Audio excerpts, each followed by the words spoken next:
Today, we are honored to host three experts on this topic. We have Stephanie Espina, President, New York Association for College Admission Counseling and Director of Undergraduate Admissions at Adelphi University. We have Cornell Lassane, Board of Directors for National Association for College Admission Counseling and Dean of Admissions at Allegheny College. Lastly, we have Ryan Castle, President of Southern Association for College Admission Counseling, Associate Dean of Admission at the University of the South. On behalf of the Navigate 2020 event sponsor, GoToCollegeFairs, I would like to extend a warm welcome to our panelists and thank you so much again for taking the time to present on this important topic. Let's begin. So I'll start. Good afternoon. My name is Cornell Lassane. I am the Dean of Admissions at Allegheny College. Welcome everyone virtually. While I know we'd love to actually be speaking with you in person, this will certainly have to work. And I have to say, it's truly a pleasure being able to present with these two rock stars. And so looking forward to them jumping on board as well. But I'm going to kick it off. We're going to spend a little bit of time talking about our respective schools and then actually focus solely on the liberal arts. With that said, we'll go into the first slide. All right. So Allegheny College, if you are not familiar, we are located in Meadville, Pennsylvania, which is Northwest Pennsylvania. We're conveniently located about an hour and a half from major cities such as Pittsburgh, Cleveland, Buffalo, and Ontario, Canada. The picture on that first slide in the background that you saw was historic Bentley building. It's actually the most iconic building on campus, and our first classes were taught there. This slide really touches on, the founding of the college. And so founded by Timothy Alden, we're the 32nd oldest college in the nation and second oldest west of the Allegheny Mountains. There are close to 4,000 colleges and universities, and less than 35 can brag about having a sitting college president. We're one of them. And so while we're extremely proud of our history, I must say, though, we are just as excited about our future, where we'll be 10 years from now, 20 years from now, or 30 years from now. And in part, I would say, the reason is because of the number of rankings we show up in. The one that I think stands out the most at this time would be the most innovative liberal arts college. And so 4 out of the last 5 years, we've shown up as one of the most innovative liberal arts colleges. And I think what I like most about that is really the juxtaposition of being one of the oldest colleges in the nation, yet still being recognized as one of the most innovative. If you are not familiar, we're also a member of Colleges That Change Lives. Certainly something I would recommend students look up if you aren't that familiar with it. Next slide, please. All right, so 1,800 students approximately. Blue and gold are our colors. Sometimes you'll hear green as well, not necessarily because of our mascot, which is a gator, but more so because of our green initiatives. It's worth noting we were recently recognized as the first college in Pennsylvania and the 8th in the nation to achieve carbon neutrality. We are certainly quite proud of this accomplishment, but I might add that this is something we've been doing for a number of years. We're one of the first schools in the country to offer an environmental sciences program back in the 70s. Oh, I should add, if you're looking at the picture of the mascot being a gator and you're wondering, are there actual alligators in this part of the world? No, not at all. The name really came from more of an alliteration, Allegheny alligators, more than anything else. Next slide, please. All right, quick snapshot of campus.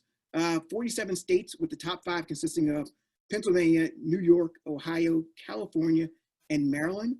70 countries though represented, and I will say it catches people off guard at times. So places like Albania, Nepal, Netherlands, China, Korea, India, to name a few, but my all-time favorite would be the young person who came from the island of Yap. And if you're like me, my initial reaction was, wait, am I being pranked? Someone calling, asking about their grandchild coming from the island of Yap, and nope, real place. This kid came from what was 80 degrees weather all year round to a place where, yes, it does snow, and sometimes a year snows a good bit. I will say, though, based on the number of states and countries represented, we are truly committed to domestic and global diversity, and it shows. Next slide, please.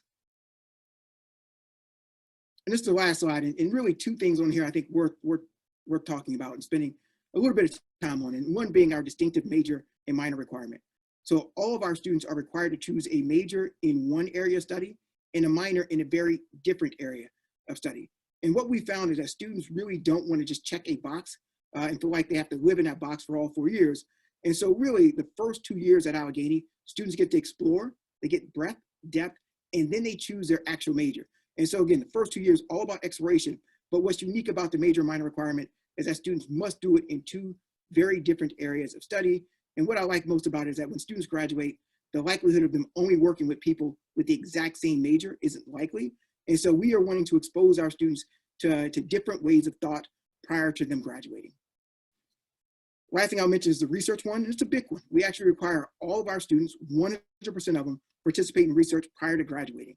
So as a senior thesis requirement, students must participate in a major research project prior to graduating. And so for us, we feel like our students are certainly getting an extra advantage because of that research component. And really, I think what's exciting about it is that students actually get to pick a topic that they are most interested in, and they get to pursue research on it throughout their senior year. It does not get much better than that. We were actually recognized a few years back as the #1 undergraduate research institute in the country from the Council of Undergraduate Research because of the level of research that happens on campus, not only senior year, but really throughout the 4 years of college. I think that's a short overview of Allegheny. If there are questions, definitely feel free to ask, but I'm going to pass it on to Stephanie at this point. Or Ryan, I'm sorry.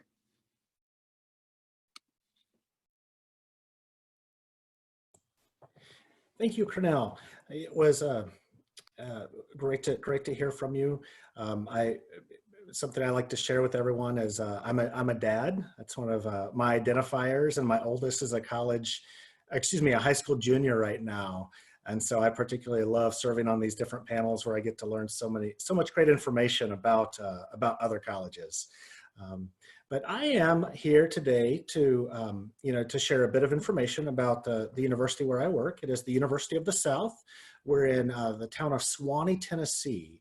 And so many times you will casually hear us referred to as Swanee, and that is how I will refer to our school from this point forward. So liberal arts colleges are so much more than a set of numbers, but we recognize sometimes it is easier to cling to numbers. And so some that I'll share with you today about Swanee is one, it's hard to talk about Swanee without talking about the place where we are set and our land. We're a setting where place matters, where we are, where we're living, where we're learning, it really matters. And at Swanee, you'll set on 13,000 acres. We're the second largest campus in the country. Now, as you see in this image, most of the land is old growth forest. Some of it's land that's never been touched at all by humans. And so all of that is yours. It's yours to explore from a recreational perspective. We have over 50 miles of hiking trails. We have caves, lakes, waterfalls. If you're interested in ecology, there are probably not too many better places to study than Swanee. It's so rich in biodiversity. We have more plant species documented on our campus than some countries in Europe. And so we call the place the domain, and that's our 13,000 acres. We're a school of around 1,700 students ranging from various states around the country, 45 states represented right now, 27 countries. The bulk of the students are from out of state. And so through the admission process, as we're reviewing applications, we like to picture a long dinner table in the quad.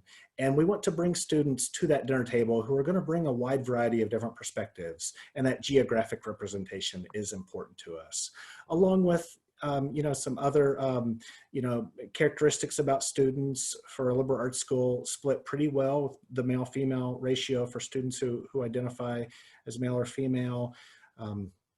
Just over 15% students of color. Just under a third of our students are varsity athletes. We do have a Division III varsity athletics, and we have typically between 450 and 500 students in each first year class. We have a wide range of academic programs, like Cornell mentioned at Allegheny. Your second year is when you will identify your major, so we definitely want you to explore many different programs. Some of the more popular majors include English. Our environmental studies programs are very popular, politics, history. Some of our newer majors, we have neuroscience as a major. And so You have many, many different options, again, but you will not choose that major until the end of the sophomore year. When you come to Swanee, or when you come to any college, really, there are commitments you'll make to the community around you. And here at Swanee, in your first few days of class, or excuse me, before class, you will sign our honor code. And when you sign the honor code, you pledge to live a life where you don't lie, cheat, or steal. In return, we make certain pledges to you. And there are three components to the Swanee pledge that I like to highlight. One is we pledge and we commit to you that should you seek it, you will have funding for a summertime internship or research opportunity. The bulk of our internships are done during the summertime. The town of Swanee, we're just over 3,500 people. We're on top of the Cumberland Plateau in southern Tennessee. We don't make apologies for where we are, but we recognize where we are. You can't just pop into the city. You can't just take a train downtown for your internship. So the bulk of the internships happen during the summertime. And again, should you find an internship somewhere that's unpaid, we commit to providing funding to you so that you can meet some basic living expenses while you're pursuing that internship. We also value the global experience, and we want you to have that study abroad or study away experience at no extra cost. And so any financial aid you receive, whether it be need-based or academic scholarship, you can apply that toward your study abroad experience one semester. That's typically during the junior year. And then the third piece of this pledge is that you will graduate in 4 years. This is not a place where it will take you longer than, that you won't have to go beyond that 4-year period. I went to a school, and many of my classmates, they had to linger on in that 9th or 10th semester to get the classes they need to graduate. And at Swanee, we commit that you will graduate in 4 years. And that's something that most liberal arts colleges, you can expect out of them. So while I am talking about Swanee today, I do want to highlight that most liberal arts colleges, the standard, the basic expectation is that you will graduate in 4 years. Some other characteristics about this place, some of I've highlighted already. The study away, the study abroad option, we believe in that strongly. We have a number of different Swanee programs of which are set for you, but should you find some place in the world where you want to be, you can work with our Global Citizenship Office to figure out where else you might want to be. The collaborative research piece. I mentioned earlier, I went to a much bigger college. I was a biology major. It was a big research institution, and it was a good experience for me. I don't have regrets, but as a biology major, I did not have the opportunity to work as directly with my professors as I would have liked. Many of them were there because they wanted to do upper level research with graduate students, PhD students, master's level students. Well, at most all liberal arts colleges, our focus is on you, the student earning the bachelor's degree. So those research opportunities, they're set aside not for the graduate students, because many of us don't have graduate students, but for you, the student earning the bachelor's degree. And so the research, whether it be in the sciences or any of our other fields, those opportunities are set aside for you. So you may leave Swanee or your chosen liberal arts experience having been published, having co-presented at workshops around the country with your professors. The idea of civic engagement at Swanee is very important. I mentioned we're a town of 35 to 4,500 people, and that includes our 1,700 students. So from day one at Swanee, you're going to be more than just a student at a school. You're going to be a contributing member of the community. And this image right here is Watson Hartsoe, a young man who, he served in many of the local schools. And this particular image was when he had a rocket workshop with the students. But I know, with my kids having grown up in Swanee, they've gotten to know so many college students because they've served as leaders of after-school programs or served as assistant coaches for the soccer teams. There is a real community feel, and there's a strong commitment to civic engagement at Swanee. And then, of course, the internship experience. I spoke of that earlier. We have a very strong career center, and we encourage students to start working with that career center from day one. Swanee and most other liberal arts colleges with a small, intimate environment, they're places where from day one you can work with the career advisors. You don't have to be an upper level junior or senior to start talking about those different career opportunities and the different outcomes that might result from your time at Swanee or your college. Well, and this is some information from our Career Center, some of the top career fields. This is from our class of 2018, the class that when this slide was prepared, the most recent set of pretty full data.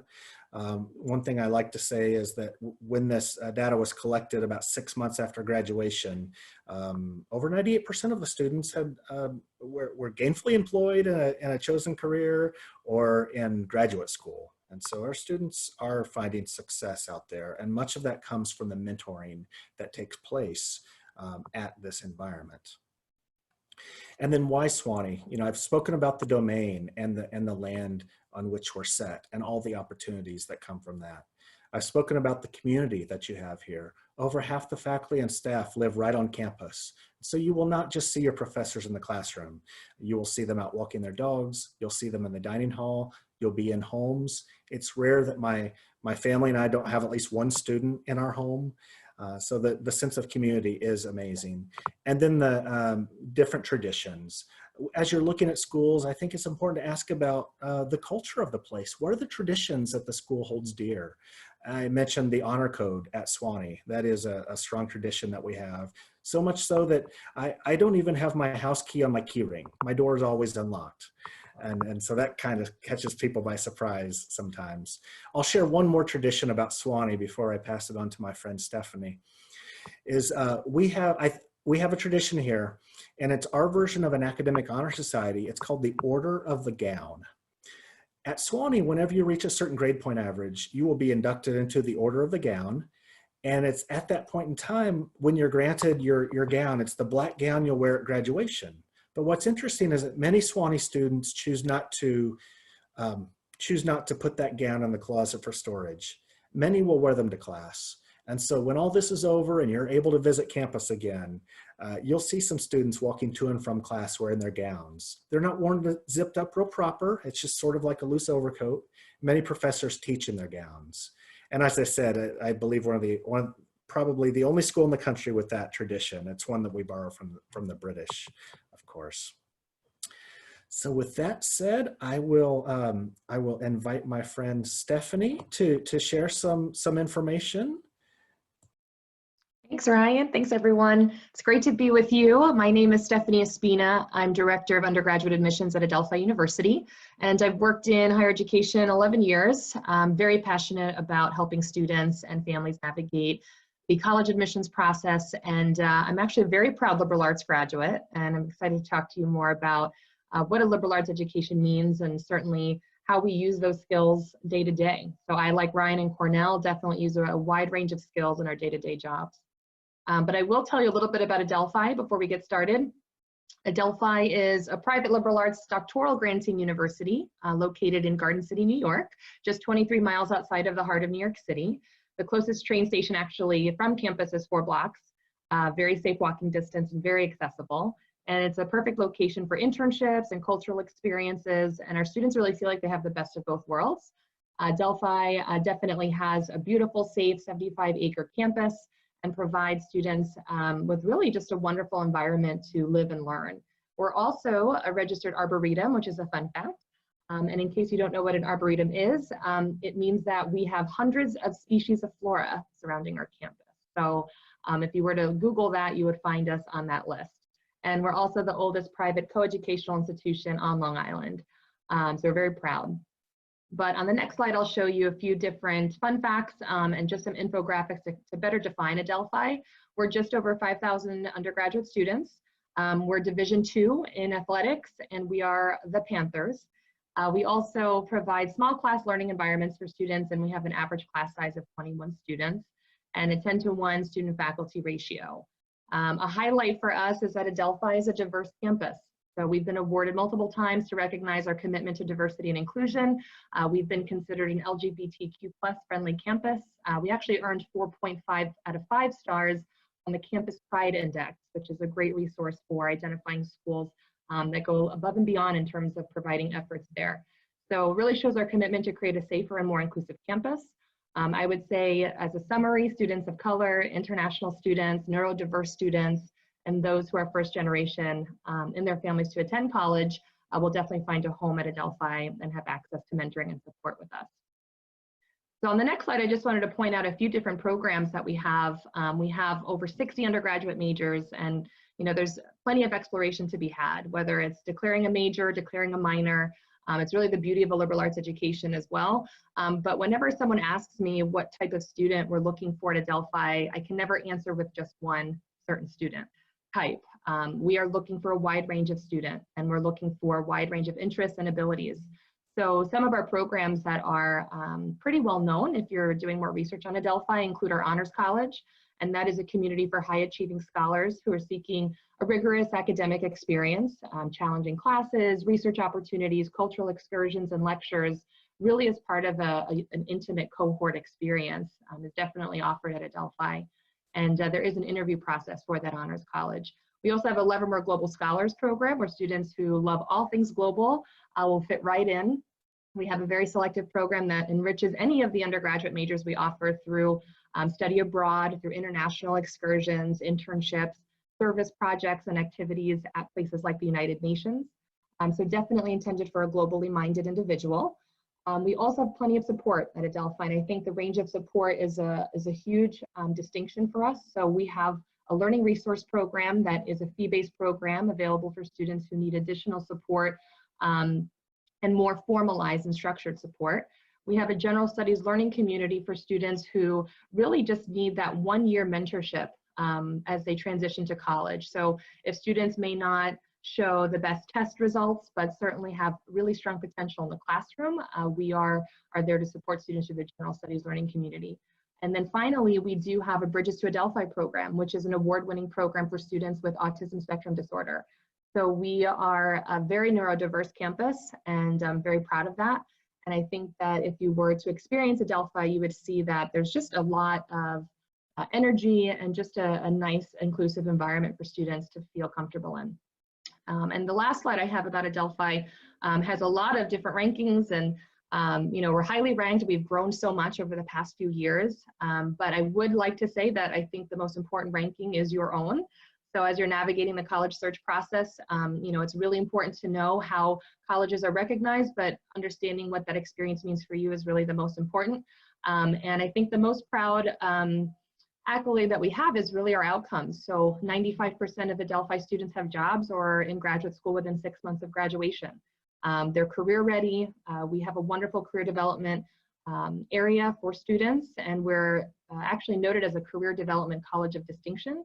And we graduate students with knowledge, skills, and internship experience that employers are looking for. So we would love for you to explore the community. If you have any questions, like Cornell and Ryan had mentioned, you're more than welcome to reach out to us about our schools. You can visit Adelphi specifically at adelphi.edu if you have questions. So at this point, we're going to transition our conversation, dive a little bit deeper into the liberal arts, and I will hand it to Cornell. Okay, so on to the question of the day, why everyone is here. What is a liberal arts education? And so let me start by saying the liberal arts have nothing to do with political affiliation or artistic skill. The number of times that question comes up, I feel like I want to start there. It is simply the tradition of a broad education in the various fields, which often are referred to as core classes. That's it. These classes, though, typically include humanities, social sciences, and the natural sciences. Yes, I said the sciences. There's this misconception out there for some reason that liberal arts do not include the sciences. And when I think about liberal arts education, let me just touch on, I guess, a few highlights that come to mind. And so one, and I think what's been really good about the conversation from all of us is that we've already actually talked about liberal arts and education. But I'm going to highlight a few things that we touched on, and some maybe we've not as much. So one, exploration. This came up multiple times today. The opportunity for students to explore those first 2 years prior to making a decision on what they want to major in. I'd argue, right about now, there is way too much pressure on students to feel like they need to know or have their lives figured out while they're in high school. It's okay to be undecided, or as we call it at Allegheny, still deciding, because that's part of the college search process, or the college process, is being able to explore and then figure out what you want to study. And so the exploration is certainly one bullet. Undergraduate focus has come up multiple times. The number of graduate students at these places tends to be very low or zero. And so what that means is that most of the classes are taught by faculty and not TAs. And so one example I love to give is that in many of these cases, we treat our undergrads like graduate students because we don't have graduate students. That means more opportunities for our students to do research and other activities as well. The size, typically, you're looking at places that are fewer than 5,000, but in most cases, 1 to 2,500 would probably be the makeup, meaning smaller faculty to student ratio. And the last one, if you've not picked up on it, there's a real emphasis on community, living and learning environments that are primarily residential and emphasize the benefits of community, personal growth, participation, and involvement.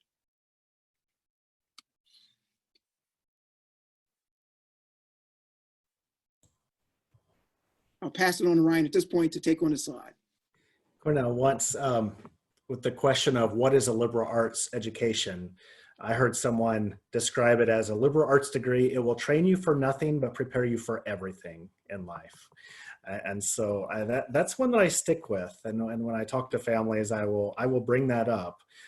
Now, that's not to say, if there are any parents out there, yes, you will develop, strong career skills. And as a matter of fact, when, some surveying here, 93% of employers believe a demonstrated capacity to think critically, communicate clearly, and solve complex problems is more important than a candidate's undergraduate major. And so as I'm talking with students and parents through this college search process, now in my role at a liberal arts school, and also before this experience, I was a school counselor. I was a college counselor at a high school. Many times there were so many questions about what will the major be?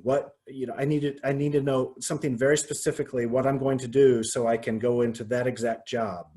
And the truth of the matter is, students, is that the bulk of you watching today with us, the bulk of you'll be in jobs 10, 15, 20 years from now that don't even exist. And so I really encourage you to approach your college search as the idea of preparation as opposed to training that involves one very, very specific skill. And so with that, what are these employers looking for? They're looking for there's critical thinking, problem solving, written and oral communication skills. One example I love to share is my wife is a Swanee graduate. So I even though I didn't go to Swanee, I say I married into the family. And she was a German major while at Swanee. And then she went to do her graduate degree, her master's in computer science. And she was classmates with a number of individuals who had incredible technical know-how. They had gone maybe the more research-oriented route.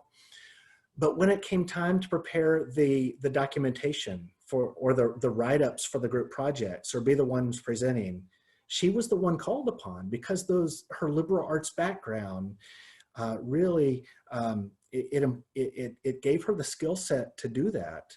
And even today, as she works in the IT field, many times she's the one being able to provide that valuable role of communicating between the more technical side and then the end users. And so that's just one example of, a liberal arts degree. It can lead you into a more technical field, but I'll argue that you perhaps will be more equipped and more competitive in that field because of your background. The idea of ethical judgment, intercultural skills, all of us have talked about the idea of community, and in that community having people around you from different backgrounds who are going to be able to introduce to you a different way of looking at a world issue. And so that is a valuable skill set that all of our schools will be able to communicate. And Stephanie? Great, thanks, Ryan. So the other question that we get asked a lot is, how do you make the most of your liberal arts education? And I think the three of us especially are excited to talk about this because I don't think you'll find anyone who works in college admissions or at a college who didn't love college and or certainly had a unique path to getting where they are today. But I would say, you know, there's so many things that you can think about in terms of really making the best of your education period, but certainly a liberal arts education. And, you know, there's so many ways to get involved, especially in ways that really cater to your personality and your style. But one of the first things you can really start thinking about is thinking about your academic major, which is what you would be spending the majority of your time focusing on, in addition to the liberal arts curriculum offered at a liberal arts school. But also thinking about possible minors of study, which usually equate to maybe 15 to 18 credits or so, depending on the school, but really intended to supplement additional expertise and knowledge in an area that might be of interest to you. So when I was an undergraduate student, I was a communications major and I minored in psychology. And I thought that was super interesting, relative, and I really wanted to dive into some of those courses. So that academic minor really kept me interested and kept me thinking differently and applying different approaches to the major of study that I had. So definitely think about that exploration of major and minor and how that could really add some value to the academic experience that you have. And a number of you that are coming in with college credits and really ahead in that sense can have more room for perhaps even 2 minors or 2 majors. So don't limit yourself in terms of what you can explore there. There's also opportunities, obviously, to carefully select classes of interest. So if you do have room for some elective credits, or you have some flexibility in that choice of what you're going to be taking, think about those classes strategically. You know, think about something that you would like to learn that you're not familiar with, or maybe something that you want to really hone some expertise in. So the class selection process can be you know, pretty exciting. And certainly as you develop, you know, the knowledge and the rhythm as you progress year after year at your college, you know, you can get better at selecting your courses and build a rapport with professors as well. I would also encourage you to choose campus activities that develop and showcase career-oriented skills. And there's so many campus activities. So I think if we went, you know, and talked back about our schools, or just think about any schools across the country, I mean, over 80 clubs and organizations seems pretty standard. There's plenty of opportunities for students to explore different lectures or academic clubs, organizations. Some organizations have more of a national reputation, so your involvement on campus A could also have you networking with other college students from across the country. So those are exciting things to think about getting involved in. If you're an athlete, obviously, you know, that team structure is going to be a part of your undergraduate experience. If you are interested in things like Greek life or community service, I mean, there's tons of pillars of involvement that you'll find at a lot of liberal arts schools. And the involvement obviously will help you make friends, definitely help you network and really get to know people in your community, especially mentors. But certainly it'll help build some skills there. So maybe you become a leader in a certain club or activity, or maybe you are a supporter within that organization. You definitely learn a number of skills just through involvement alone. Involvement can also stretch out to campus employment opportunities. So if you plan on working while you're a student, I worked for a polling institute and it was very exciting. I got to make some cold calls and certainly build on some communication skills. You can work as a tour guide. You know, all of our offices have wonderful students that work for admissions, and there's plenty of opportunities to really think about what might cater in terms of, you know, your interests and what you'll be able to explore on campus. In terms of the mentors piece that I mentioned, I think that's a really important thing to think about. And, you know, we may not be thinking about it as you transition for your first year, but you know, I have mentors from my undergraduate experience to this day because I really made an effort to make connections. So whether it was through career services, whether it was through a leadership organization, you know, really hold on to the contacts that you make, because later on in life, those are people that are going to be your reference calls for that job interview, or the writers of the letter of recommendation that you might need for graduate school. So think about building your professional network and seeking out mentors any chance you get. We'd also encourage you to, you know, focus your research on what types of careers you can explore with the major that you're studying. So internships, of course, are going to help you do that. I interned in different areas of communication, so I didn't just narrow my search in the beginning. I wanted to try different things. I wanted to know what film was like. I wanted to know what news was like. and television networking. So, you know, really expand those options through internships, and you can really think, okay, do I really want to work in this setting in the future? Yes or no? Or you might discover something you didn't know about, you know, the field that you're thinking about. So internships are clearly a way to do that. There's opportunities to earn college credit for those internships, and in some cases they're paid opportunities, and you can intern at different times of the year. So whether it's throughout the semester, you're balancing your coursework and internship, or perhaps it's during the summer. So you can, you know, travel elsewhere for a summer internship, stay close to your college campus, or even intern near your home.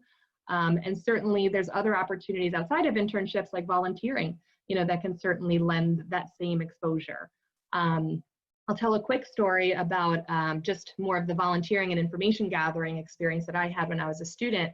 And it really made me realize the power of the alumni network. So I think that this is something that a lot of you will eventually tap into. But I had a homework assignment in a journalism class to interview someone I didn't know through an alumni career network, which is very common across a lot of schools. And that assignment forced me to interview someone informationally and informally about their day-to-day work. And I found a woman who was a TV producer for ABC. And I thought, okay, this might be a great phone call. I'll record the phone call, and there's my homework assignment. When I called her, she agreed to an interview. And then at the end of the interview, she said, well, do you have any plans this Thursday morning? And I said, no, I don't have class till the afternoon. And she said, why don't you come down to the studios, you know, and I'll put you on the security list and you can come in and see what I do, you know, firsthand. And for a journalism major at that time, I was totally geeking out. I was super excited about this opportunity. So of course I raced to the city in the morning. I was attending school close to New York City. And I got to meet so many people on ABC News, including Chris Cuomo, who many of you may know. And you know, it was a very telling experience, because when you're part of a community like Cornell had stressed and Ryan had stressed, you know, you really are kind of fast forwarding that trust with a lot of people in your school community. And here I was thinking a simple phone call would lead to my homework assignment being done. But then out of that experience, I ended up meeting someone who I still keep in touch with, who really gave me just a firsthand experience of something really exciting to me. So just really take advantage of all the opportunities and the connections that you can make, and you'll be surprised at what you know, those opportunities can lead to.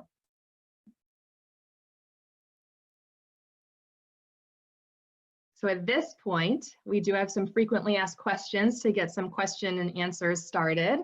And we do have the assistance of our colleague Scott here. So should we read them off, Scott, or did you want to handle the Q&As? Sure. So there's some questions coming in, and so I'll just take this moment to remind our audience that we want you to be able to use the Q&A feature here in the Zoom webinar window. So to find the Q&A icon, click on that icon to open the Q&A window and ask your questions. You know, we can't necessarily answer every question, but we'll try and collate the most commonly asked questions and pose those to our speakers momentarily. So on the screen, you may have already seen some of the questions coming in, so feel free to add to that, and we will go ahead and get started. So I'm actually going to jump off and from the slide here and someone asked right here at the beginning, and Ryan, you actually already mentioned your major, but if you wouldn't mind reminding us. But everyone asked, for each of your positions, and all of you are in admissions, what did you major in? I'll start. I majored in political science. I thought I was going to go to law school, and ended up instead doing my grad work and got a master's in public management. But poli-sci was my major. Great. I was a biology major, and my thought was I was going to medical school, and even went through the interview process. And what's funny is I ended up being friends with the admission representative at the medical school. And she told me, she said, Ryan, you never finished it. They were recommending you being admitted. I said, I fell in love with the college setting. And so after my undergraduate years where I earned that bachelor's in biology, I stayed and did a master's program in higher education administration and have worked in education since. Great. Yeah, and I mentioned I was a communications major, and I loved it. I did a lot of technical things and behind the camera work, and I pursued a master's in integrated marketing communication. So that was equally exciting. I got to learn a lot about social media and different communication methods. And yeah, I use that degree every day. So I definitely use it in many different ways. Great, thank you for sharing that. So, so a couple of the questions that are in here are tied in, and they may have been asked in a different way. But I'm looking on the slide here, and I see what are colleges looking for in applicants, and then I'll tie that into people who are looking for some specifics in guidance in regards to letters of recommendations, like how many should they have? Could one of you share your thoughts on that? Yeah, I can I can share thoughts on recommendation letters. And so I think typically, for a place like us, and I worked at one other place prior as well, we wanted 2, maybe 3 recommendations. Every once in a while, you might get a few more. And when I say 2 or 3, so 1 from the counselor, and then you could get 2 from, teachers, or maybe it's a teacher and someone that you've worked with. But 3 was a good number. I'll share the story though.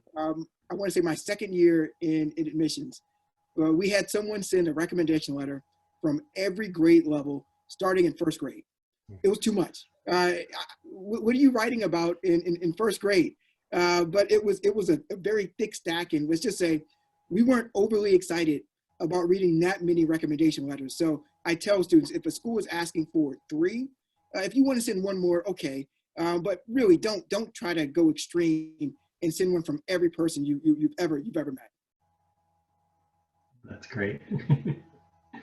And I would just add that I think every school has different technical requirements for applying to their school. So you want to make sure that as you narrow down your college list, that you do understand what those admission criteria are. But in general, I think all of us are looking for students that will take advantage of the opportunities that we have on our campuses for those students. So students that will thrive and seek out resources and be a part of our community, and also graduate to, make us proud and really go out and seek out their passions and, start their careers. I think that's all that we could ask for working on a college campus. I want to do a follow-up about the idea of the counselor recommendation.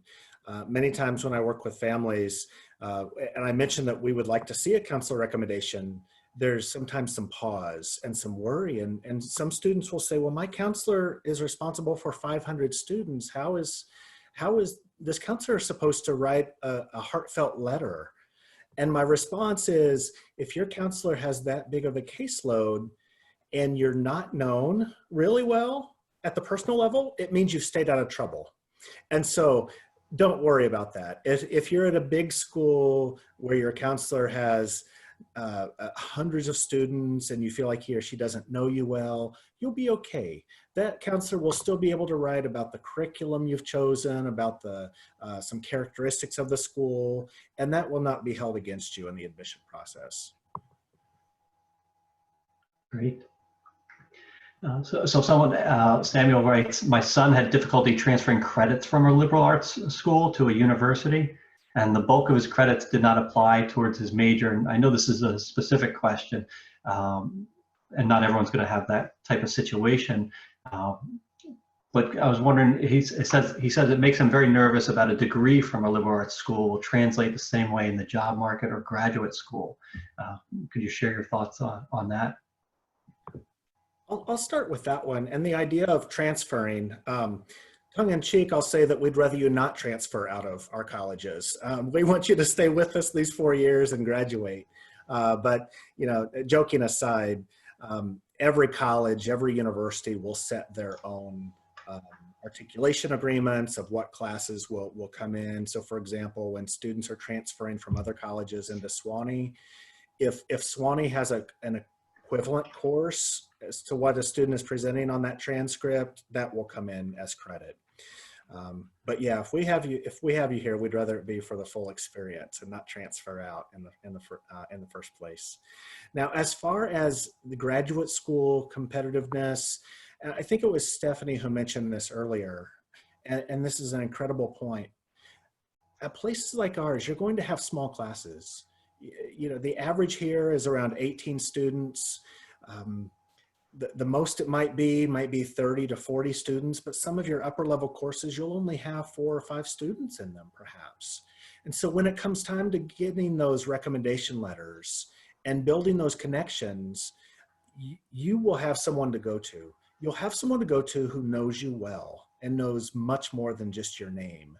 And so in the graduate school application process, I think coming from a small liberal arts atmosphere like this, students do fare quite well.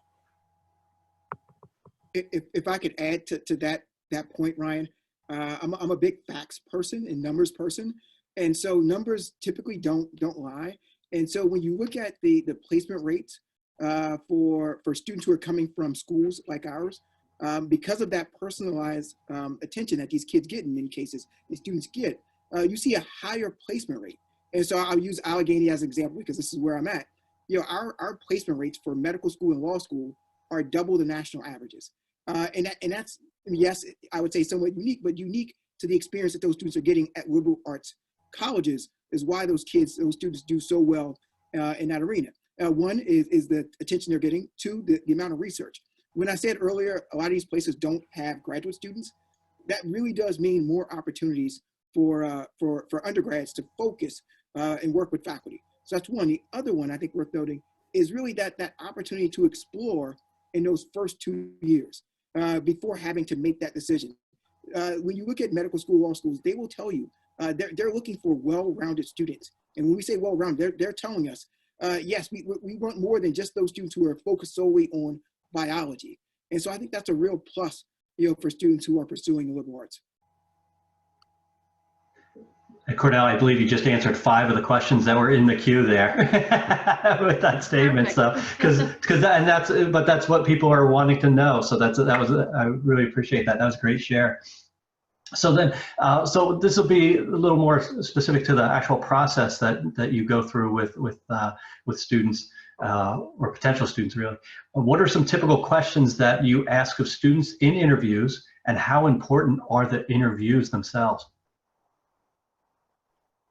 I'll start with the interviews. I think, you know, depending on the programs that you're interviewing for, it could be for a specialized program, or it could be an alum of the school interviewing you, or it could be a general admissions interview. But either way, you know, what we're really trying to find out is who you are. And I think nothing excites us more than interacting with students. We love parents, and we work with parents all the time, and it's really a family journey for a lot of students. But being one-on-one with the student is really important, because then we can really assess, you know, what your questions might be, what your interests are, and make you feel comfortable in that process. So I think that just in general, the interview can be a very powerful part of the application process, and also an empowering part of the process. And I would say that, you know, we typically can ask you a range of questions, but one question I really enjoy is, when you are part of a group project or a team, what group member are you? And there's no right or wrong answer to that, but really thinking about how you function as a team member and how you can relate yourself to others in a community setting, I think is a really great question. One of my favorite interview questions to ask students is, what chores do you have? I love hearing about what students have as household or family or community responsibilities. And if a student has to think about what chores they have at home, sometimes that causes me a little bit of pause. There's a great book out there, it's called How to Raise an Adult. And one of the ideas in this is, after some research was done, it was looking at characteristics of successful individuals. And one common theme amongst them was they had chores, they had responsibilities in the household when they were younger. So any parents out there in the webinar, make sure that you have chores for your students. And students, don't fuss when you get those chores. It'll help you later in life. I'm gonna make a big list for my 4th grader now. The question's up here about how accepting are liberal arts schools or private colleges in terms of AP or IB credits from high school for both schools. How accepted are those? I think right now, especially just given the challenging times that we're all facing, there's a keyword that's going around and it's called flexibility. And I think a lot of colleges and universities are really trying to lend that for the best interests of the students. So we know very well, very familiar with AP courses, IB courses, or other college level work that students may have access to. And there's a whole slew of challenges in terms of maybe getting us those transcripts, getting us AP exam scores, or even the IB exam scores due to limited administrations. But in general, most schools will have an equivalency chart or a reference for those courses coming in. There's typically a minimum requirement of testing for each of those offerings for AP and IB as two examples. And I think at this time, you know, most colleges and universities really want to be flexible in terms of accepting those credits. I know that at Adelphi, we have a cap on 30 college credits that can be taken at the high school level. And we would obviously prioritize the most relevant courses if you did exceed that 30. If you have a dual enrollment program or some sort of program that really excels you to take a lot of college level work during high school. But I would say that most of us would be flexible in that policy at this point, and it varies per school. The only thing I would add, I will sometimes caution students though from advancing out of every class. I think there are times where students jump too far ahead and then struggle in some cases. And so, you know, instead of, you know, getting the credit, I do tell students for classes like maybe physics, calculus, there's a couple other ones as well. You know, if you jump too far ahead and you get into the next class and you're starting off your first semester, which is so important, I would argue, in building confidence. If you're starting off and you're struggling a little bit, I think that could hurt the ego earlier than what you'd like. And so just be cautious when you think about advancing out of certain classes. And I'll just add one quick note to that end. I was sitting in on a presentation. It was an IB presentation at a high school. And, you know, the worst case scenario could be that you repeat a class. Okay, well, this class didn't come in, but I already took something very similar. And I heard directly from college students that were in that scenario, and they said it was actually really helpful to have gone through the experience of that class because they used their notes from that advanced course to help them through that college course. And they were, you know, a top performer in that class at the college level. So not a bad thing. And there's really no worst case scenario in terms of that learning experience. Great, thank you. So all of you have commented about producing well-rounded subjects out of your schools. Lane asked a question about, and I believe he's asking as a prospect, how much will extracurricular activities benefit me if I have them, or how much will they hurt if he doesn't? So of course, we want students to come to our campuses and successfully graduate in 4 years. But that's the baseline. Outside of that, we're looking for community members. We are seeking students who are going to be involved in the community outside the classroom. Sometimes students will ask me, you know, if they need 15 to 20 different lines or activities listed. And no, that's not the case at all. Some students really only do one activity, but they put their heart into it, and that is that's their passion. And so whether you have one main activity or a dozen, that will be okay.